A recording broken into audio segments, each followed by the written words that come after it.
What's up, Thrashers, and welcome back once again to the Thrash Maniac 99 YouTube channel, and the moment of truth is finally here. Yes, it is list season, and list season continues with the biggest one out of them all this year, because 2021 has been such a great year in terms of music. There have been so many great albums. A lot of them I actually reviewed on this channel, especially here recently.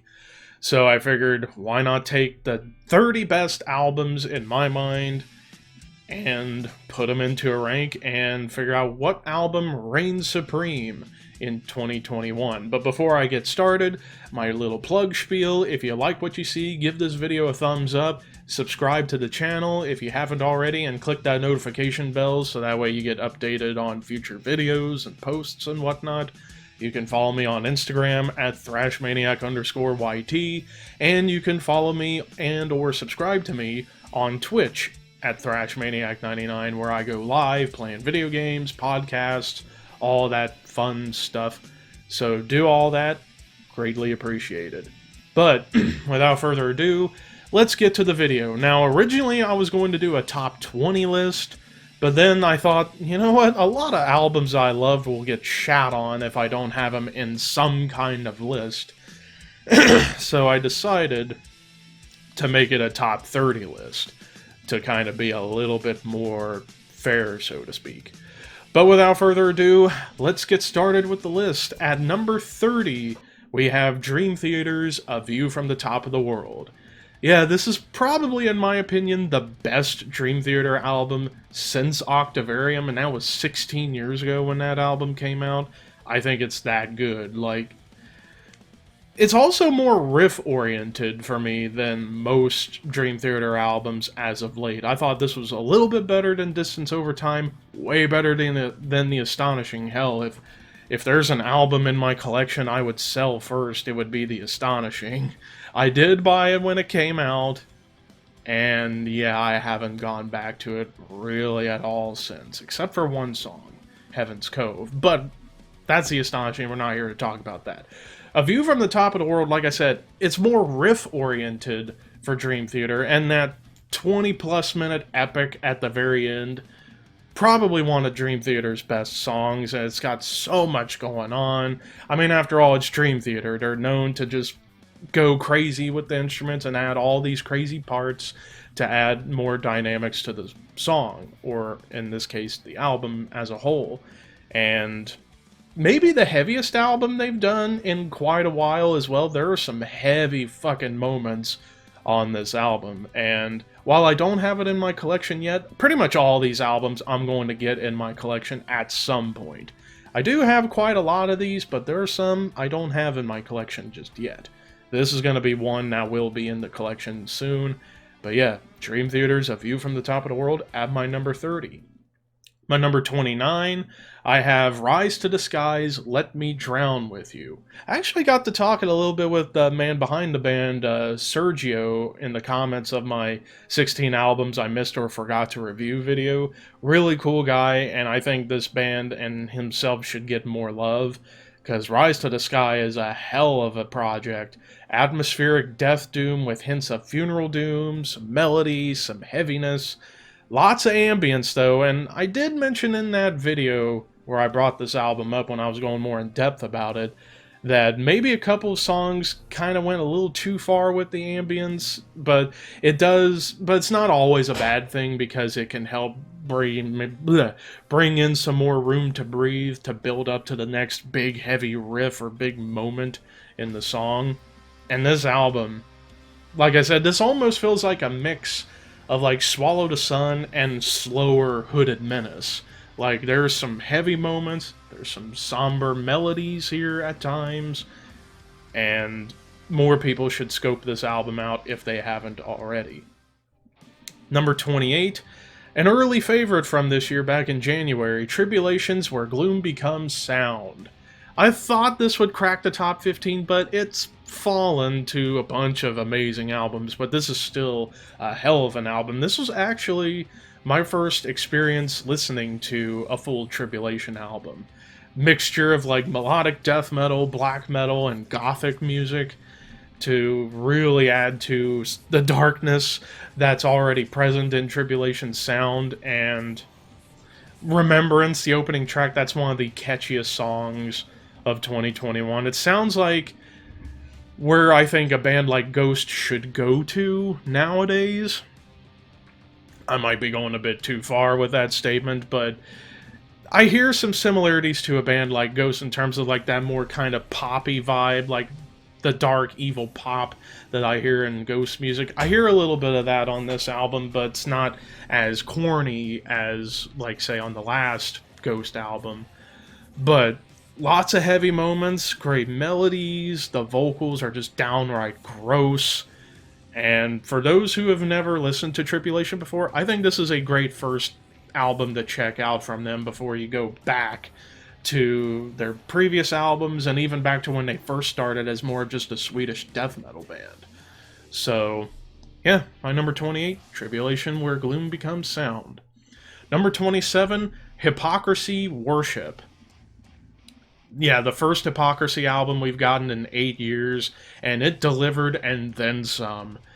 Little bit heavier as well this time around than on the past couple of albums from Hypocrisy. Especially even one song, and I forget the name of it off the top of my head, but there's a song on here that's got a lot of morbid angel worship going on. But there's some great hooks, there's some really brutal stuff, some beautiful melodic stuff. After all, Hypocrisy, one of the forerunners of the Swedish melodic death metal style, and Peter Tägtgren is a musical genius, and he's showing to the world that he can still write some killer melodic death metal tunes with Hypocrisy. And for those of you who want to listen to the album, listen to it, but watch the album stream that was posted, where they literally took an autographed copy of a vinyl on a weather balloon, and it was literally floating in space. That is absolutely incredible. So yeah, definitely check that out. This album fucking kicks ass. Let me get a drink of water for the next one. At number 26, we have To the End by Memorium. So, yeah, Memorium, the tribute to Martin Kern's Kitty from Bolt Thrower with Carl Willits from Bolt Thrower doing vocals. And I'll be honest, like, Memorium, I slept on them prior to this album because from what I heard of Memorium, it just sounded like uninspired Bolt Thrower. But here comes this album, and this album feels like it should have been a Bolt Thrower album, released like between Honor, Valor, Pride, and Those Once Loyal. Like, it's got hints of that groove era with a little bit of thrash at times. The only thing I wish that could have been different on this album is I wish Carl Willits' vocals would have been a bit lower, rather than that more punky bite he's showing on this album. But it's not bad, it's just I prefer Carl Willits where he's lower and a little bit more caveman-esque. But aside from that, the music is great on this album, man. For those who were skeptical of Memorium prior to this album, definitely give this album a shot and see what you think, and I think you will be won over by Carl Willits and the gang. But speaking of Bolt Thrower kind of style, number 25, Frozen Souls Crypt of Ice. So, debut album. I think this is the only debut album on my list overall because, holy crap, I listened to this album recently for that 16 albums I missed or forgot to review video, and this album was absolutely mind-blowing. Like, yeah, it's Bolt Thrower worship, but it's a great band to model your sound after, or model your style after. Even down to the vocals, like I said, this sounds like if Carl Willits went back to his typical style from years before. As I'm feeling hiccups coming along as I'm talking about this. But, yeah, that whole cold, icy theme going on throughout the album is really, really cool. And I think this band has a bright future ahead of them. And this is only their debut album, and it made the cut in my list. It goes to show you that this band is probably going to be one of the next big death metal powerhouses going forward. And Yeah, be ready to hear a lot of death metal on this list because honestly, 2021 was the year of death metal. So there you have it with that. But yeah, number 25, Frozen Soul Crypt of Ice. Number 24, Rugia by Hate. Yeah, the second album I've ever listened to entirely from Hate. I did check out their last album that came out in 2019, and I thought it was good. But here, this sounds like where Behemoth honestly should be right now, because even though I Loved You at Your Darkest, I definitely felt like the band, like Behemoth's lacking something. And for me, I think Hate is picked up where Behemoth left off on The Satanist.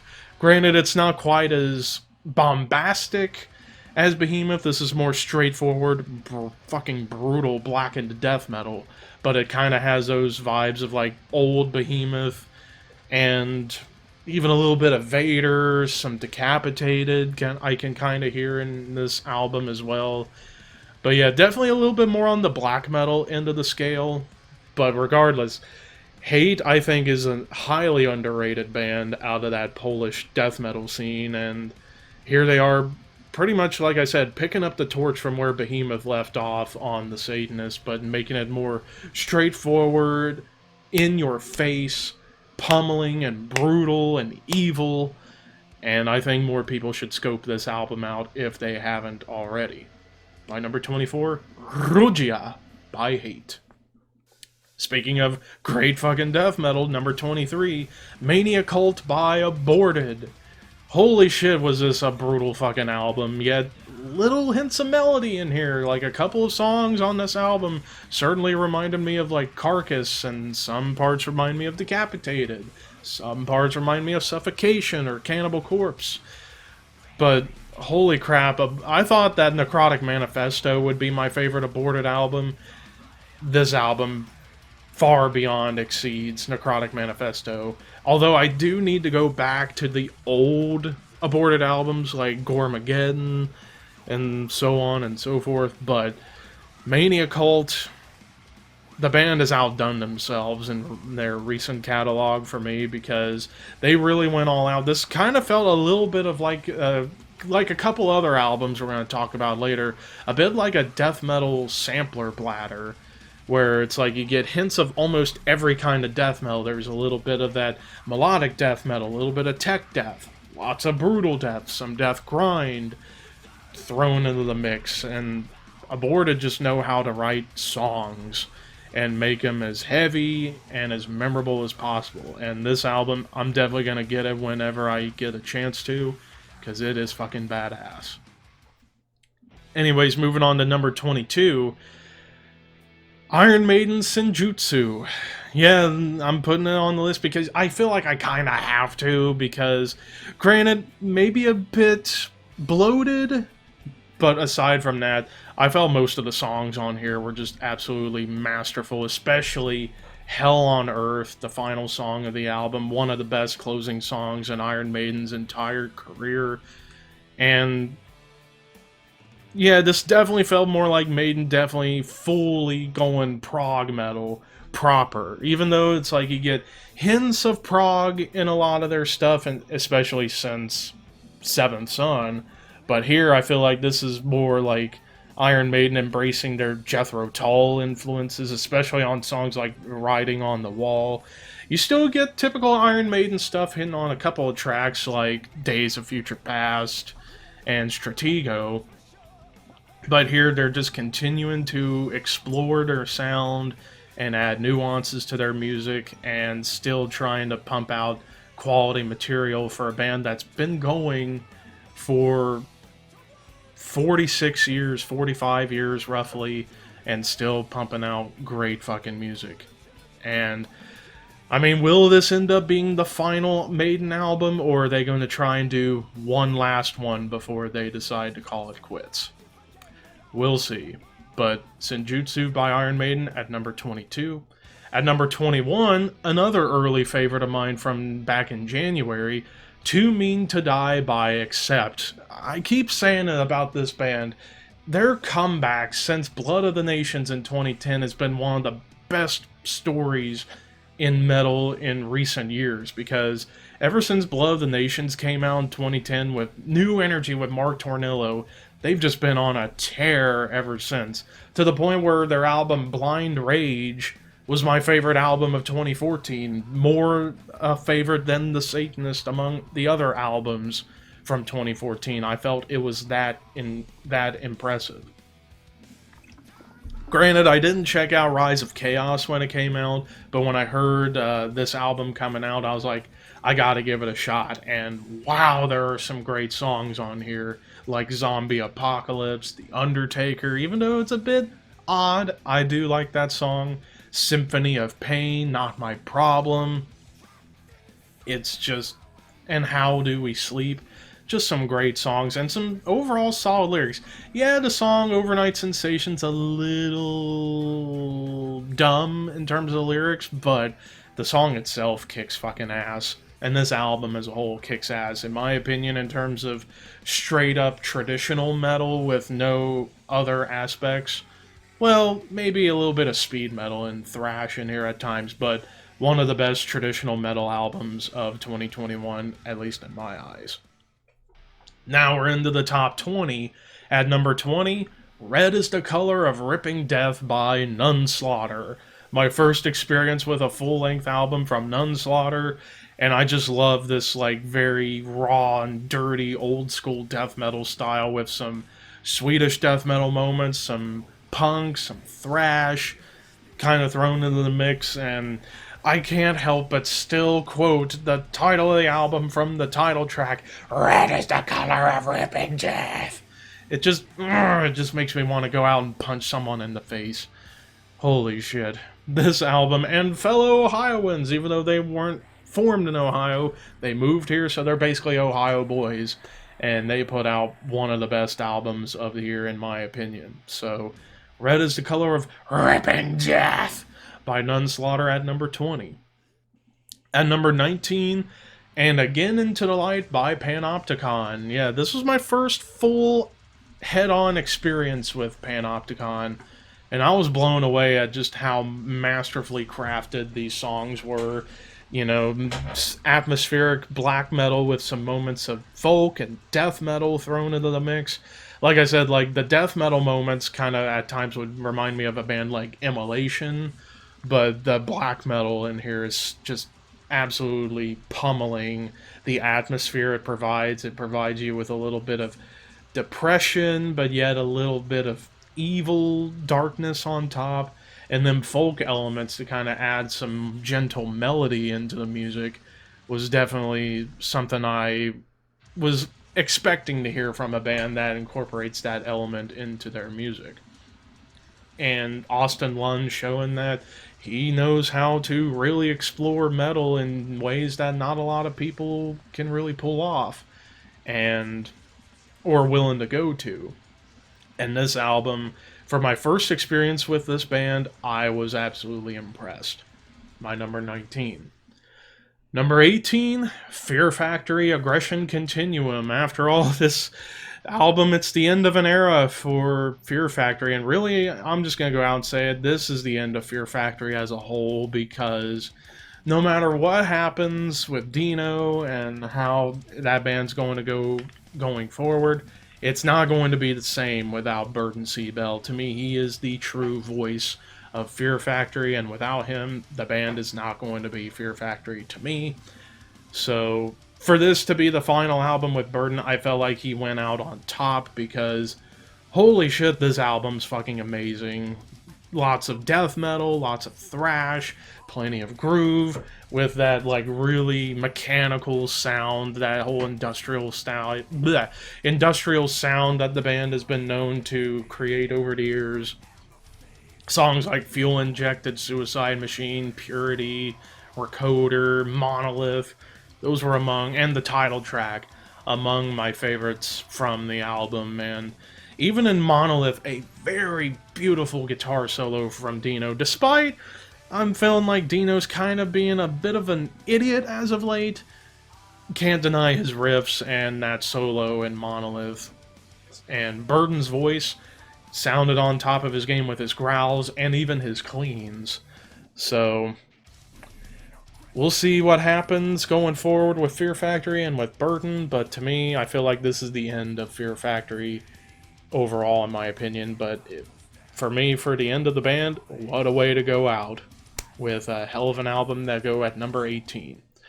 Number 17, Enforced with Kill Grid. Originally, this was going to be in my top 10, but it kind of fell a little bit behind some other albums I would like just a little bit more than Enforced. But yeah, this year was kind of a quiet year for thrash. Not really a lot of thrash came out this year, except for this, Exodus, and another one that I'll talk about much later in the video. But Enforced Kill Grid, this to me, when I first heard it, it sounded like a mixture of like Slayer and Power Trip, because it has that kind of Power Trip spirit in the production and then the vocals.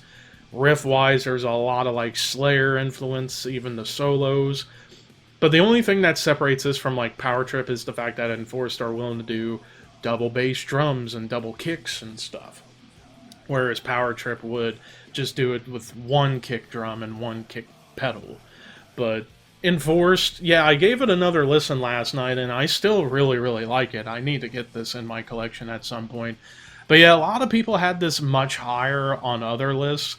For me, it's middle of the list for me, because there was just so many other albums. This year was tough competition for best of the best, but this one, definitely among those.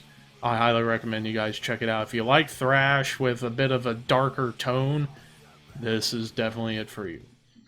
Number 16, Chemist Deceiver. So, my first experience with a Chemist album, and I was not expecting how good their brand of old school metal and doom metal was, with little hints of thrash, black, and death metal at times. But this is mostly just an old school metal or doom metal album, and the vocals, love the vocals on here. Is sometimes, like I said in that other video, reminds me a little bit of Miles Kennedy at times, but overall, musically and riff-wise, some of the best of the year. Love the melodies that are going on here, especially with the vocals. Yeah, I need to go back even further on this, because holy crap, like every time I go back to it now, it just like, I don't know, man, there's just something about this album that just kind of gives me that little feeling of hope, especially if for an eventual follow-up to this, because, and I also need to go back and listen to the other Chemist albums, because I've been hearing a lot about this band, and whenever I went to this album to do that other video, I was thoroughly impressed. So yeah, my number 16, Chemist Deceiver. Halfway through the list, holy shit. Now we're getting to number 15, At the Gates, Nightmare of Being. This was another one that was in the top 10 for quite a while, but it fell to other albums. But it's still an amazing album. Now, this one's a bit divisive amongst fans of At the Gates, because not all the songs on here sound like standard At the Gates, because the band decided to explore their progressive influences and really go for a more prog melodic death metal feel on here, especially on songs like Cosmic Pessimism and The Fall into Time, which is one of the best At the Gates songs ever.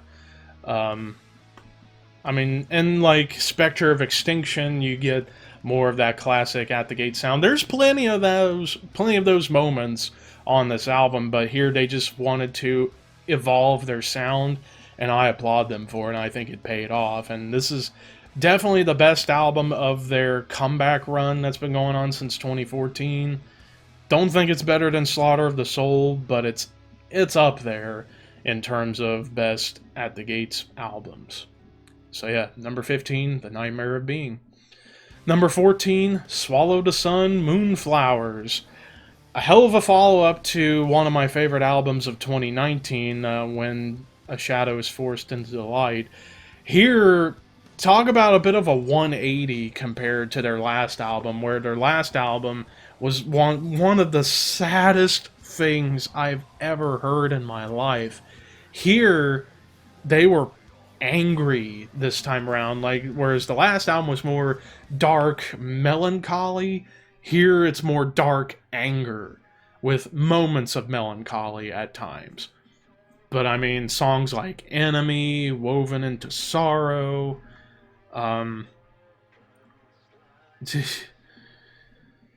All Gallows Eve, just amazing songs top to bottom. And this, especially the song Enemy, that song's been almost on repeat for weeks now. Since the album was dropped back last month. But Moonflowers by Swallow the Sun, if you guys haven't checked this album out, you're missing out on some great melodic death doom with moments of black metal, especially on the final song. Like, holy shit, going full bore black metal there. But Moonflowers by Swallow the Sun at my number 14. Number 13, we get In Mourning's The Bleeding Veil. So yeah, my first time listening to this band, and I was blown away at how beautiful yet heavy their brand of progressive melodic death metal was. Kind of like if Opeth, like old Opeth and Insomnium had a baby, out comes In Mourning, because the vocals, like the growls were great, the cleans were amazing, lots of great riffing, the drum work was excellent, little nods to old school death metal at times on here, but for the most part it sticks to that progressive mindset and the mindset of providing beautiful melodies, and it definitely ranks among some of the best work of the year for metal as a whole. So my number 13, In Mourning, The Bleeding Veil. If you guys haven't checked this out, which I bet most of you haven't, give it a listen, because it is very masterful. Number 12, it was my most anticipated album of the year, and, well, it fell to some other albums for me, but it's still a worthy follow-up to the best metal album of the 2010s, in my opinion, Torn Arteries by Carcass. Yeah, this is a fantastic follow-up to Surgical Steel. The reason why it fell for me, not just because there were just other albums I liked more, but I just felt like it wasn't quite as good as Surgical Steel. But I even said it in my review, it doesn't necessarily have to be a great album, and this is fantastic stuff. Top 12 easily. I mean, songs like Flesh Ripping Sonic Torment Limited, which is one of the best Carcass songs ever, Devil Rides Out, Kelly's Meat Emporium, just top to bottom, great melodic death metal with that moments of the old gory era, especially in the lyrical content. Like, they're definitely trying to explore a little bit more with their sound, and I think it paid off and then some for them. Like I said, it fell this year because there were just other albums I liked a little bit more, but this is still a fantastic and worthy follow-up to probably their best album, but still. Torn Arteries by Carcass, highly recommend you check it out. It's my number 12. Number 11, Cannibal Corpse, Violence Unimagined. I gave it another listen the other night, and I can't stop listening to a couple of songs, particularly Murderous Rampage. Like, holy shit, you want to talk about a barn burner. And the fact that they got Eric Rutan to come in to play leads and guitar on here after the whole situation with Pat O'Brien, which I'm hoping he's doing okay. But yeah, Eric Rutan, I'm looking forward, if he sticks around with the band for another release, I look forward to hearing what kind of songwriting chops he'll have for the band on a follow-up, because I think that when we get there, it might be better than this. But still, this is a fucking fantastic album. Probably Cannibal's best album since Torture, I'll go out and say. But holy shit, like, and even songs like Inhumane Harvest, Ritual Annihilation, Condemnation Contagion, just... And this is one I need to get in the collection really soon, so perhaps after the holidays are over and I go back to buying a bunch of stuff, this will definitely be one of those I'm gonna get next, because holy fuck. Brutal, gross, gruesome, heavy, fast, groovy, catchy, one of the best of the year. Now we're into the top 10, ladies and gentlemen, and kicking things off at number 10, 1914, Where Fear and Weapons Meet. Heard a lot of buzz about this album because, and especially from my friend Hannah Klein from the Horseman podcast, which, by the way, this Sunday the Horseman podcast are going to do an album of the year list where I'm going to be repeating these 10, but hearing from everybody else. But regardless, Hannah recommended this album to me, and after a while I finally gave it a listen, and while it's over an hour long, it's an epic album. Blackened Death Doom. It's all about World War I, trench warfare, and it's like so sad to read some of these lyrics, and it's so gruesome too. Heavy, epic, brutal, yet very a lot of moments of melody. Even getting Nick Holmes from Paradise Lost and Bloodbath to appear on one of the tracks, and yeah, just top to bottom. Like when it comes to like war-themed extreme metal, I feel like this band, 1914, has kind of taken the torch from where both were left off in terms of like sad war lyrics for the most part. Although here it's definitely more,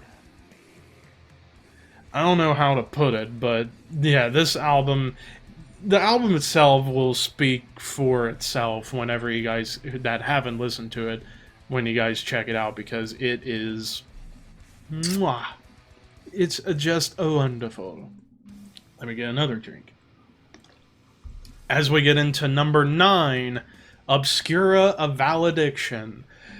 I kind of had a little bit of skepticism going into listening to Obscura, but then after I listened over and over to their first album, it restored my faith in Obscura, and when I heard that they got a new album coming, it's like, I'm going to definitely check it out and review it, and wow. The band is definitely evolving quite a bit more here. And it's like, I'm not the biggest fan of tech death bands that just go over the top with the wankery. Here, even the wankery, it's beautifully crafted. Like the solos, lots of solos on here, but they're all amazing. But going back to what I was talking about earlier with Aborted, this one's the biggest example of like a death metal sampler platter, because there's a few of those tech death songs, a couple of prog death tracks, a little bit of death thrash, lots of mellow death, and a couple of old school death metal tracks, especially the song I can't stop listening to off this album, Devoured Usurper, because it's morbid angel and immolation worship, and it's fucking heavy. One of the best Obscura songs in my opinion. And this album I hope to get eventually in the collection. Same with the 2 albums previous, so I can complete the Obscura collection for the most part. But yeah, Valediction, if you've slept on Obscura for a long time, this is definitely an album to come back to, because yeah, they're starting to evolve a little bit more, especially on here, because of all the different songs that have different flavors of death metal on top. Number 8, another early favorite from this year, Necrosaurus by Asphyx. Love that burp. But Necrosaurus, it's a fucking masterpiece of death doom with hints of thrash.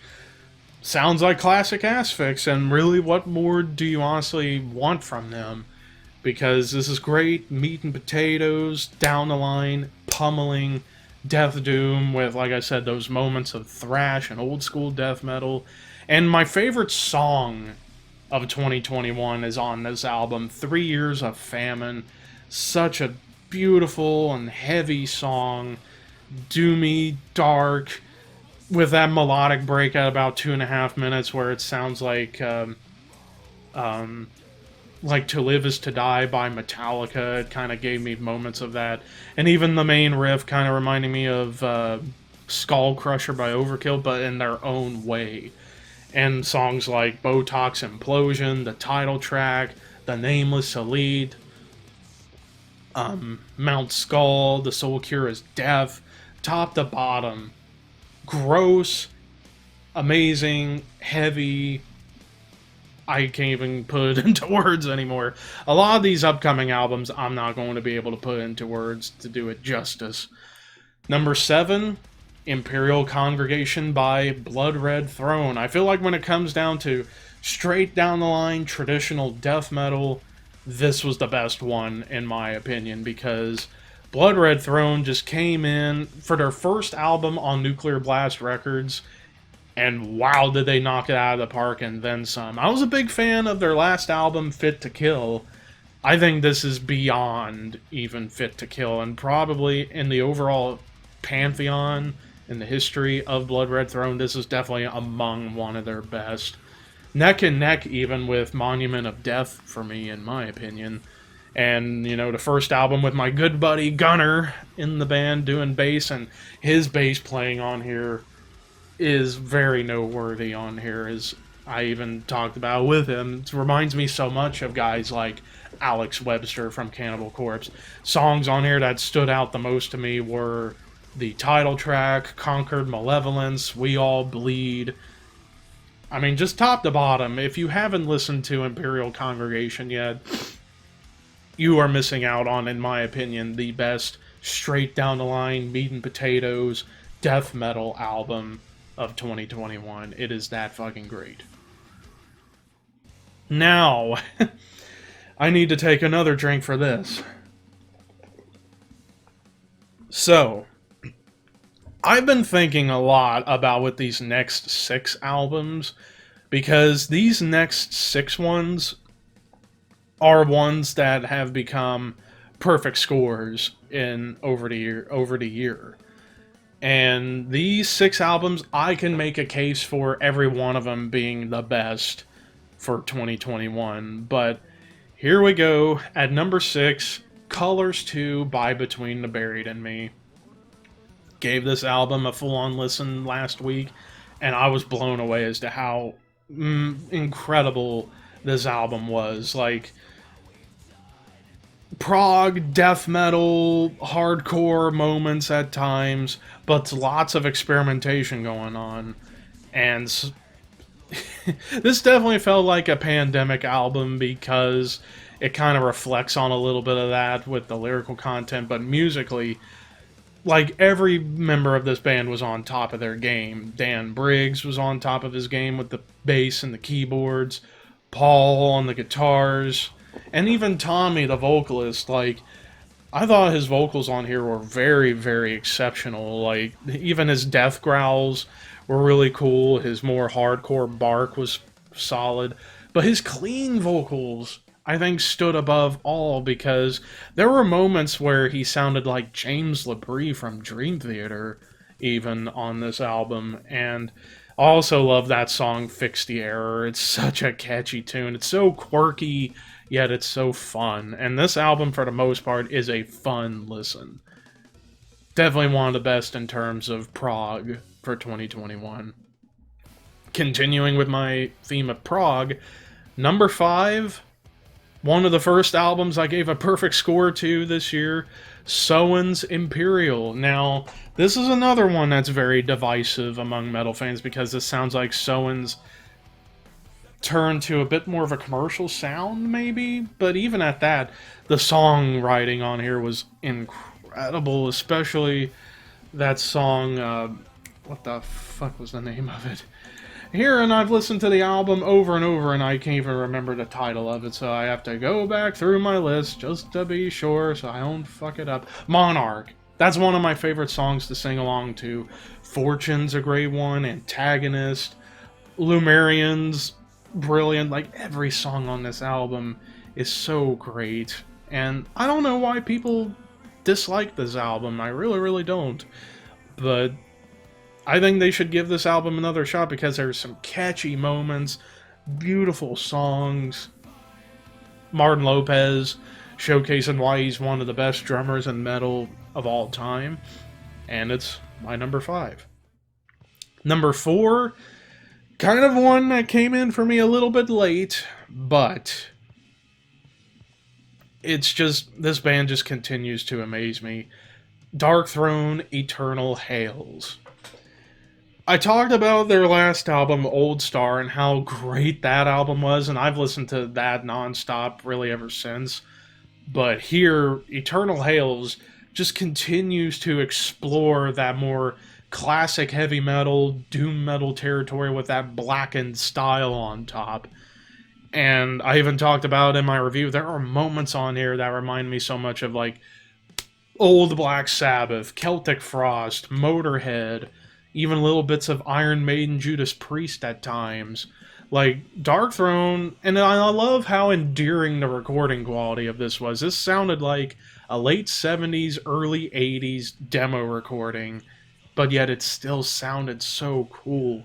And this album just showing that Dark Throne does whatever they want, and for the most part, they do it well. And like all the riff changes were smooth, memorable riffs, especially the song Hate Cloak, one of my other favorites of 2021 in terms of songs.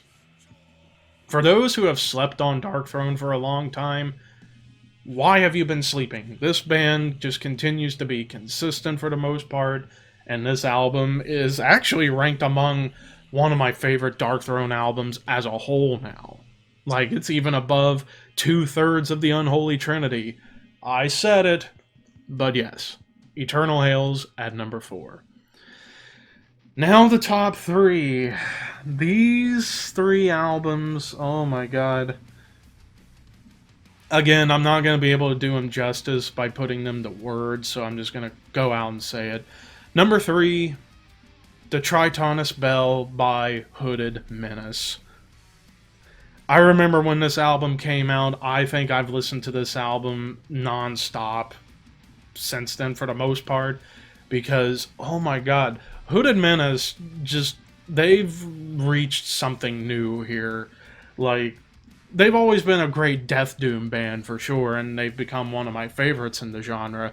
But here, kind of like with the Dark Throne album, and even Chemist, exploring more classic metal tropes and tones and moments. Like here, you get moments of King Diamond, Merciful Fate, and Judas Priest at times on this album, while it still retains the core of what Hooded Menace is all about. That cryptic and brutal death doom, but with moments of melody on top. Especially songs like Chime Diabolicus and Those Who Absorb the Night. Those songs are 2 of the best of the year as well. But yeah, my number 3, Hooded Menace, The Tritonus Bell. If you haven't checked it out, what are you waiting for? Now for the top 2. I almost thought about flipping a coin for this because it was that close between these 2. One of them's more recent than the other, so I've had more time to listen to one than the other. But it's ironic that the one that I've listened to the longest ends up at number 2, Hell Unleashed by Evil. In my opinion, the best thrash album of 2021. The comeback album for Evil after 8 years of weird stuff going on, and the first one without Matt Drake. Instead, his brother, Old Drake, does the vocals. And while that's the dividing point for this album for a lot of people, I think his vocals are serviceable here for the style they were going for. Not really a straight-up thrash album. This is more death thrash, because it's just so fast and brutal and fucking heavy and in your face. Songs like Gore, the title track, Disorder, The Thing 1982, the opening track, and fucking Incarcerated, my favorite song of the album, and maybe my second favorite song of 2021. Just top to bottom, in my opinion, is thrash metal perfection. And I feel that people who are kind of split on this album because of Old's vocals, I think, like I said, I think his vocals serve what they were going for stylistically.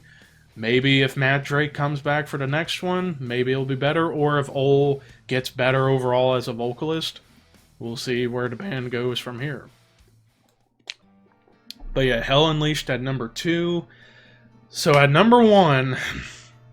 Necrotic Nick and I have good taste together. Number 1, Mastodon, Hushed and Grim. Another one that's very divided among fans. Some people don't like it. I don't get why. And for the double album concept, like Maiden did, I felt like Mastodon did it much better, because Mastodon, this is the best Mastodon album I've heard since Crack the Sky. Like, holy shit. songs like More Than I Can Chew, Skeletons of Splendor was a big standout for me. Pushing the Tides, Had It All. I mean, this album is the most somber Mastodon album out there, given the circumstances behind what happened to their old manager and everything, but this, for me, was the best prog metal album of 2021, and in my opinion, the best album of the year overall, because Mastodon was able to kind of go back to their roots a little bit, but still kind of embracing their modern mindset. But on top of, but most especially of all, they were able to go to a dark place with the songwriting and the lyrical content, and really create some beautiful yet sad material, but some heavy songs on here too. The only thing I guess I could find a complaint about is that I kind of wish Brent Hines could have had more vocal moments. He's only singing on one track, but Troy has gotten better on vocals over the years, and Braun's voice, in my opinion, he's the best vocalist out of the three, but still, again, I can't even put to words. I just can't do it justice. But yeah, Hushed and Grim at number 1. And that is my top 30 albums of 2021. What are your favorite albums of the year? Let me know in the comments section below, and hopefully I haven't lost my voice, because holy crap, I went on for about nearly an hour talking about 30 albums I loved from 2021. But 2022 is just around the corner, and it's already looking to be just as great of a year as 2021, already with new Immolation announced and a bunch of other stuff. But anyways, thank you guys for watching, horns high, and I will see you soon.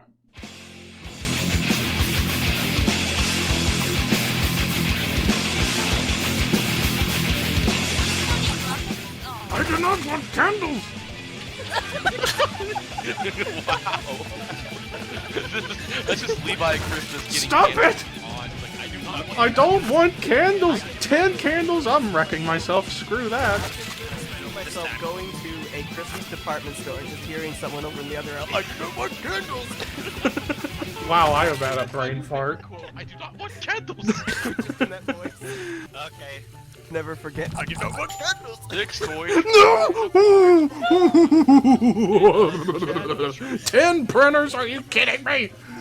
This is the worst! I hate you! I did not need candles! I can see that as like a Metallica song. I did not want candles!